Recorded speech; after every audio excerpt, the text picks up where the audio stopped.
जो अन्न वस्त्र उपजाएगा अब सो कानून बनाएगा, यह भारतवर्ष उसी का है अब शासन भी वही चलाएगा। कैसे लोगे माल गुजारी लठ हमारा जिंदाबाद। क्या आप जानते हैं ये वाक्य किसके हैं? माय डियर स्टूडेंट, आज हम पढ़ेंगे भारत के महान क्रांतिकारी राष्ट्रवादी नेता और महान स्वतंत्रता सेनानी, जो एक समाज सुधारक थे, एक दार्शनिक थे, एक लेखक थे और इसके साथ साथ किसानों के मसीहा थे। उनके बारे में हम जानेंगे। उनका नाम है स्वामी सहजानंद सरस्वती। इतिहास के पन्नों में पता नहीं क्यों इतने महान लोगों के बारे में चर्चा ही नहीं की गई है। इतिहास के पन्नों में सिर्फ गांधी और नेहरू का गुणगान होता है, लेकिन हमारे देश में ऐसे ऐसे क्रांतिकारी लोग हुए हैं जो अपने दम पे इतिहास बदलने की हिम्मत रखते थे। उन्हीं में से एक थे स्वामी सहजानंद सरस्वती।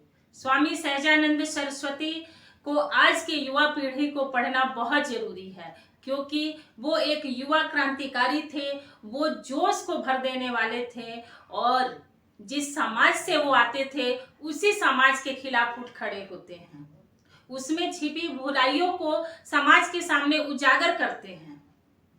तो आइए हम जानते हैं स्वामी सहजानंद सरस्वती की कहानी कि कैसे एक बालक जो है वो सन्यासी बन जाते हैं, फिर उसके बाद वो एक क्रांतिकारी बनते हैं और फिर किसानों के मसीहा भगवान के रूप में उभरकर सामने आते हैं। स्वामी सहजानंद की संपूर्ण जीवनी को जानने के लिए आप इस वीडियो के अंत तक बने रहें और ऐसे ही गुमनाम क्रांतिकारियों की कहानी जानने के लिए आप मेरे चैनल को सब्सक्राइब करें। तो चलिए हम पढ़ते हैं स्वामी सहजानंद सरस्वती के बारे में। स्वामी सहजानंद सरस्वती का जन्म 22 फरवरी 1889 को उत्तर प्रदेश के गाजीपुर जिले के देवा ग्राम में होता है। महाशिवरात्रि के दिन इस महापुरुष का जन्म होता है।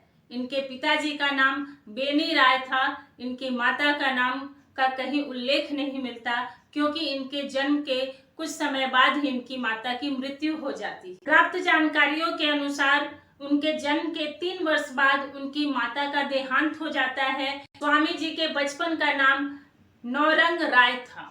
स्वामी जी की प्रारंभिक शिक्षा जो है वो एक मदरसे से होती है और उस समय बोर्ड एग्जाम जो होते थे वो 7वीं कक्षा में होती थी, तो वो पूरे उत्तर प्रदेश में उनका रैंक जो था वो 6ठा स्थान आता है। और वो पढ़ने में इतने तेज थे कि वो 6 वर्ष की शिक्षा जो है उसे 3 वर्ष में पूरी कर लेते हैं। स्वामी जी बचपन से ही सन्यासी की तरह दिखने लगे थे। उनके बात व्यवहार में ये दिखने लगा था, तो उनके घर वाले स्वाभाविक है कि चिंता हो जाएगी। कैसे महात्मा बुद्ध की शादी कर दी जाती है, उसी तरह स्वामी जी की भी शादी कर दी जाती है। लेकिन शादी के महज 1 वर्ष बाद उनकी पत्नी की मृत्यु हो जाती है। फिर स्वामी जी के मन में वैराग्य उत्पन्न हो जाता है और वो 18 वर्ष की आयु में अपना घर छोड़कर निकल पड़ते हैं और जाते हैं काशी। काशी में वो जाकर शंकराचार्य की परंपरा के एक सन्यासी होते हैं अच्युतानंद, उनसे दीक्षा लेते हैं और वो सन्यासी बन जाते हैं। उसके बाद वो देश भ्रमण पर निकल जाते हैं, बहुत जगह जाते हैं, पूरे देश का भ्रमण करते हैं। फिर से वो काशी लौट आते हैं और काशी में आकर वो अद्वैतानंद से दीक्षा लेते हैं और इनसे दीक्षा लेने के बाद वो दंडी धारण करते हैं। फिर उनका नाम हो जाता है दंडी स्वामी सहजानंद सरस्वती। स्वामी जी जो होते हैं उन्हें अपने जाति के लोगों से बहुत प्रेम होता है और इसके लिए वो ब्राह्मण भूमियार एकता मंच की स्थापना करते हैं। वो चाहते हैं कि हमारी जो जाति है वो आगे बढ़े, लेकिन वो कहीं ना कहीं इस बात से इनकार नहीं करते हैं कि हमारी जाति ही अपनी जाति के लोगों को पीछे कर रही है। क्योंकि उस समय जो जमींदारी प्रथा थी वो अमीर और गरीब के बीच अंतर कर रही थी। स्वामी जी को जमींदारी प्रथा बिल्कुल भी पसंद नहीं थी और वो जमींदारों के खिलाफ थे। स्वामी जी ने जो ब्राह्मण भूमिहार एकता मंच की जो स्थापना की थी उसमें वो लोगों को पुरोहित कर्म करने के लिए तैयार करते थे। संस्कृत पाठशालाएं खोलकर लोग को संस्कृत और वेदों की शिक्षाएं दिया करते थे। लोगों को हिंदू धर्म के कर्म कांडों को भी बताया करते थे। इसके लिए उनकी एक प्रसिद्ध पुस्तक है जिसका नाम है कर्म कलाप। उसमें जो हिंदू धर्म के 16 संस्कार होते हैं उसके बारे में उन्होंने बताया है और बहुत ही विस्तृत रूप से उसकी व्याख्या की है।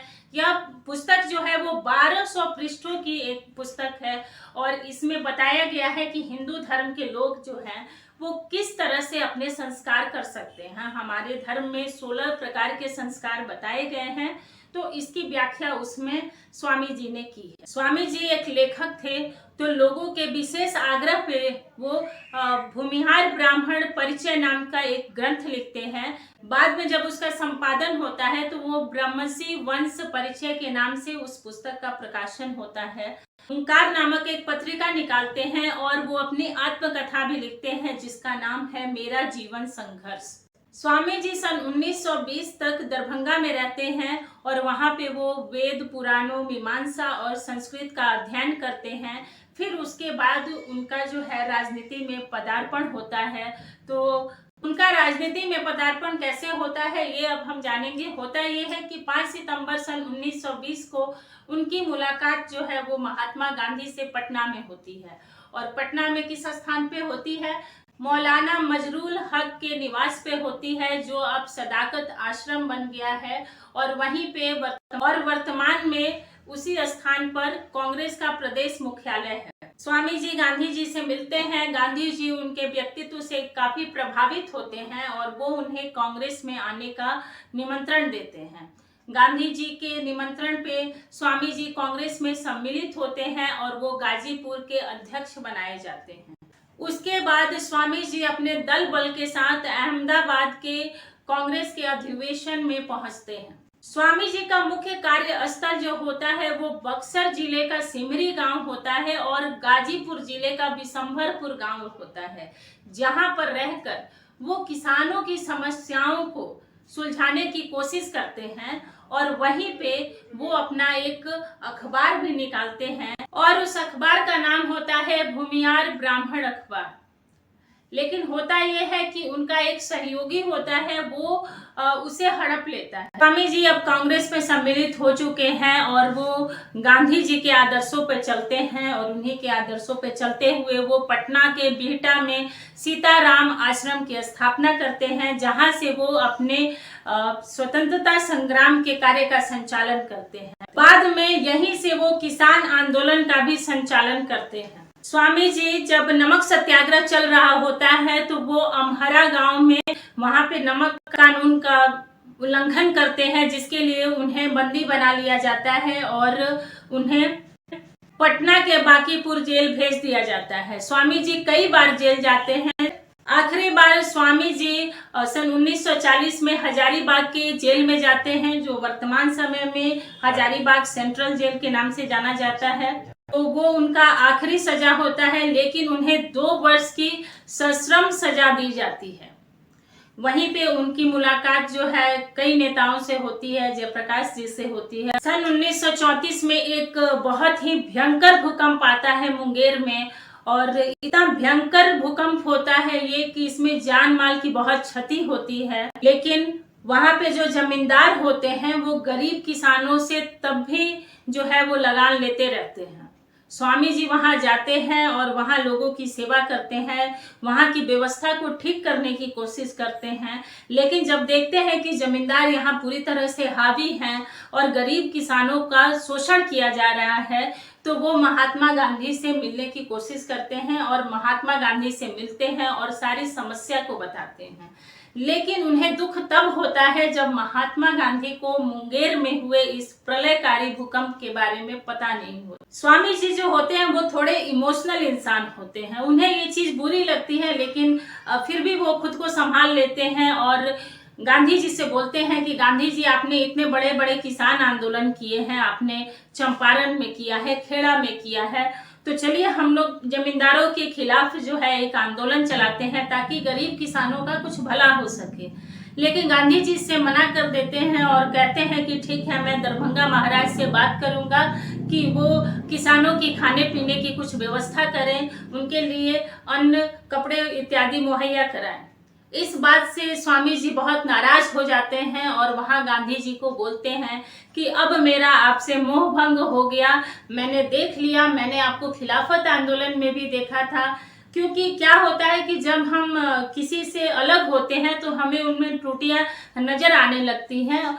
तो ऐसा ही हुआ स्वामी जी के साथ में। जब वो जेल में थे तो उस समय वो देखे थे कि जो गांधी जी के अनुयायी थे, जो गांधी जी की बातें करते थे, तो जेल में उन्होंने देखा कि कैसे उन लोगों की कथनी और करनी में अंतर था। तो यहाँ जब गांधी जी आंदोलन करने से मना कर देते हैं तो स्वामी जी को ये लगता है कि नहीं, इन्होंने जो चंपारण में सत्याग्रह किया, खेड़ा में जो सत्याग्रह किया, वो तो खुद के लिए किया, क्योंकि भारत में तो उन्हें कोई जानता नहीं था। इन किसान आंदोलनों के माध्यम से गांधी जी की पहचान बनती है भारत में। तो कई हद तक उनका सोचना भी सही था अपने लेवल से। तो वो उनसे अलग हो जाते हैं और गांधी जी से बोलते हैं कि अब मेरा आपसे मोहभंग हो गया है, अब आप अपने रास्ते और मैं अपने रास्ते, मैं अपने हिसाब से अब इस किसान आंदोलन का संचालन करूंगा। फिर 1936 में वो अखिल भारतीय किसान सभा की स्थापना करते हैं और ये एक ऐसे क्रांतिकारी होते हैं जो किसानों को इकट्ठा करने में सक्षम हो पाते हैं। जितने भी संस्थान हैं, जैसे कि मजदूरों के लिए, जो मजदूरों के हक की बात करती है, तो अगर एक उठता है तो सारे उसके पीछे उठ खड़े होते हैं। लेकिन किसानों में ऐसी बातें नहीं होती। अभी हमने देखा, अभी जो किसान आंदोलन चल रहा था राकेश टिकैत के नेतृत्व में, तो हमने देखा कि सिर्फ पंजाब, हरियाणा और उधर के प्रदेशों तक ही सीमित रहकर रह गया, उससे बिहार, बंगाल के किसान नहीं जुड़ पाए। तो उस समय भी सेम यही समस्या होती थी कि अगर चंपारण की समस्या है तो चंपारण वाले देखें, उससे गुजरात वालों को कुछ लेना देना नहीं, यूपी वालों को कुछ लेना देना नहीं।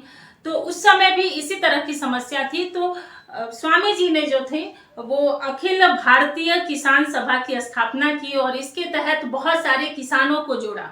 और फिर वो 1936 से लेकर 1939 तक बहुत सारे जो है किसान संघर्ष किए, बहुत आंदोलन किए। और आपको ये बात जानकर बहुत हैरानी होगी कि स्वामी जी जिस जाति से आते थे, अपने लोगों के खिलाफ ही खड़े, क्योंकि उन्हें जो गलत दिखता था वो बिल्कुल भी अंतर नहीं करते थे कि ये मेरी जाति से आता है या दूसरी जाति से आता है। क्योंकि स्वामी जी जो थे वो भूमियार समाज से आते थे। उस समय जमींदार जो होते थे वो ब्राह्मण, भूमियार और सवर्ण जाति के लोग ही होते थे, जबकि स्वामी जी खुद ब्राह्मण, भूमियार जाति के उत्थान के लिए भी काम कर रहे थे। वो उनके एक तरह से हम बोले तो वो पथ प्रदर्शक थे, वो दिशा देने वाले नेता थे इस जाति के लिए।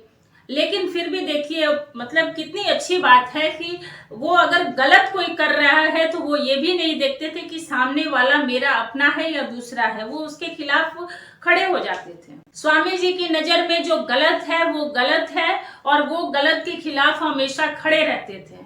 स्वामी जी के व्यक्तित्व की क्या बात करें हम। स्वामी जी जब 1936 में, उनके पीछे सिर्फ 50,000 लोग होते हैं, लेकिन 1938 आते आते उनके फॉलोअर्स एक तरह से हम कहें तो वो 2.5 लाख से ज्यादा लोग हो जाए। और स्वामी जी जब सभा करते थे तो उनके सभा में इतने लोग आते थे कि उतने लोग तो कांग्रेस की सभा में भी नहीं आते थे उनको सुनने के लिए, उनको जानने के लिए, क्योंकि उनकी बातें जो होती थी वो आम लोगों से संबंधित होती। और वर्तमान समय में भी भारत एक कृषि प्रधान देश है, तो उस देश का उत्थान कभी नहीं हो सकता जहां पर एक बड़ा तबका जो है एक कार्य में लगा हुआ है और उस कार्य की अनदेखी की जाए।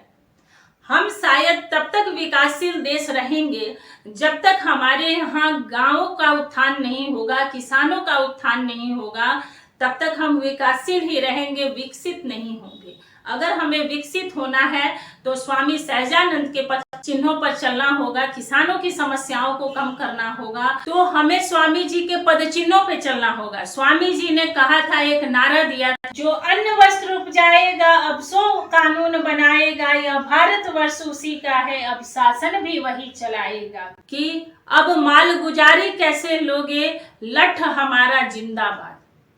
स्वामी जी डंडी लेकर चलते थे और उन्हें लठ पे बड़ा विश्वास था।